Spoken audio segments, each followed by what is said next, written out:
Iya, pemerintah optimistis dapat merampungkan proses vaksinasi kepada 181 juta penduduk atau 70% dari total penduduk Indonesia dalam waktu 15 bulan.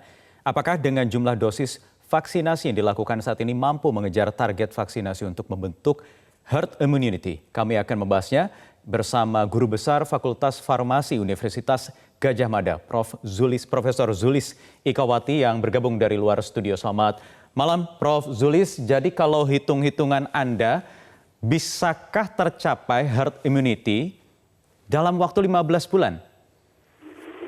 Ya, sekali lagi tergantung dari jumlah vaksin yang tersedia ya. Kalau tadi sudah dihitung-hitung mungkin saja tergantung dari jumlah vaksinnya, kemudian tenaga yang di lapangan ya terkait dengan vaksinatornya dan sebagainya. Ya, kalau direncanakan dengan baik ya mungkin saja, asal vaksinnya tercukupi.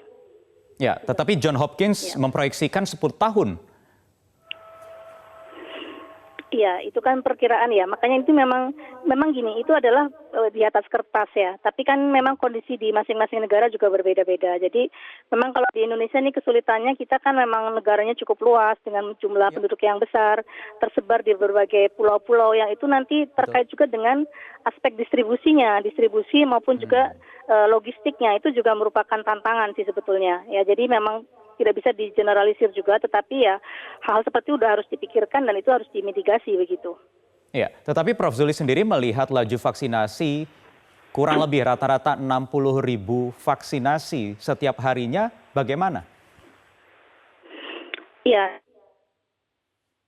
cukup optimis ya, tetapi kayaknya sumbernya memang perlu ditambah. Artinya memang mungkin tidak hanya dari satu sumber, tapi mungkin ada dimungkinkan sumber-sumber yang lain, misalnya secara mandiri, barangkali dengan aturan tertentu, itu supaya mempercepat cakupan vaksinasi tercapai.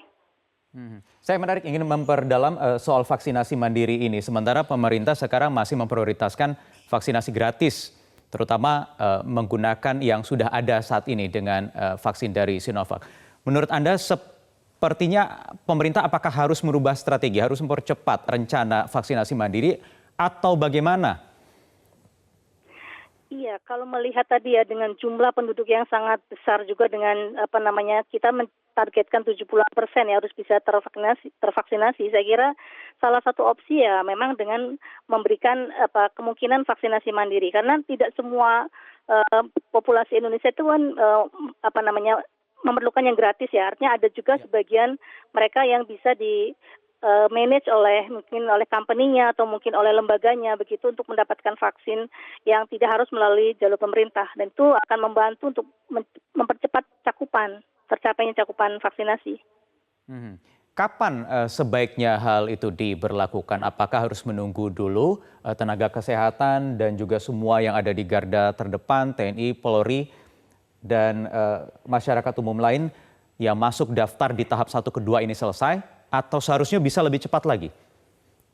Bisa lebih cepat lagi, karena untuk yang tahap yang dilakukan oleh pemerintah itu kan memang yang diprioritaskan ya, yaitu adalah tanggung jawab pemerintah tentunya kepada mereka ya, tenaga kesehatan, kemudian TNI Polri, pelayan-pelayan publik, itu memang istilahnya ya memang pemerintah yang akan cover. Tetapi mungkin ada yang di luar itu yang belum mendapatkan prioritas itu kan, dan kebetulan mereka bisa bayar misalnya ya, why not begitu ya. Jadi sebetulnya itu mungkin ada jalur yang lain atau mungkin ada sasaran atau target yang lain yang bisa disasar untuk mempercepat vaksinasi menurut saya. Oke, jadi seharusnya paralel dari sejak sekarang ini ya? Bisa paralel, ya. Tinggal nanti mungkin aturannya yang memang harus diperhatikan betul ya, pengaturannya atau regulasinya begitu ya, karena nanti terkait dengan harga misalnya atau pembayaran, apakah itu mau digratiskan atau tidak atau biaya berapa, itu kan nanti jangan sampai menjadi permainan atau mungkin menjadi masalah, tetapi itu tetap dimungkinkan menurut saya, karena tidak semuanya juga minta yang gratis kan atau perlu yang gratis.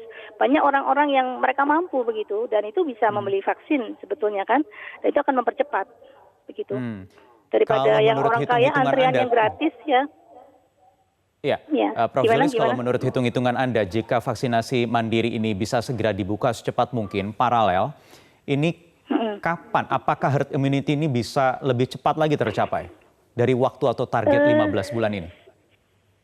Iya, saya tidak bisa menghitung sekarang ya, tapi secara logika saja tentu saja kalau semakin cepat tentu akan semakin banyak vaksin yang bisa dimasuk ke Indonesia, misalnya nanti ya akan lebih cepat mencapai herd immunity, artinya tidak harus 15 bulan. Mungkin secara paralel bisa dilakukan dengan vaksinasi mandiri ya, mungkin bisa lebih cepat. Kurang dari 1 tahun mungkinkah Prof. Zulis?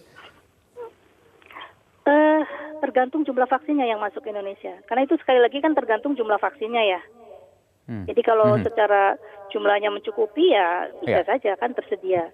Di samping infrastrukturnya tentu saja harus disiapkan. Vaksinatornya, kemudian semua perangkatnya begitu. Iya. Apakah juga dengan keberadaan sejumlah opsi vaksin dengan brand yang berbeda-beda ini akan mempengaruhi herd immunity ini? Sebetulnya semua vaksin hampir sama ya. Artinya memang walaupun beda platform, itu kan beda-beda merek, itu beda platform juga. Tetapi prinsipnya kan sama, yaitu adalah untuk meningkatkan kekebalan dengan menginduksi pembentukan antibodi. Jadi ujung-ujungnya sama sebetulnya, meningkatkan kekebalan dan overall akan meningkatkan herd immunity juga. Jadi sama saja ya, apapun mereknya ya? Iya, sama aja. Ya. Baik, terima kasih Prof. Zulis Syakiwati sudah bergabung bersama kami di Prime Time News.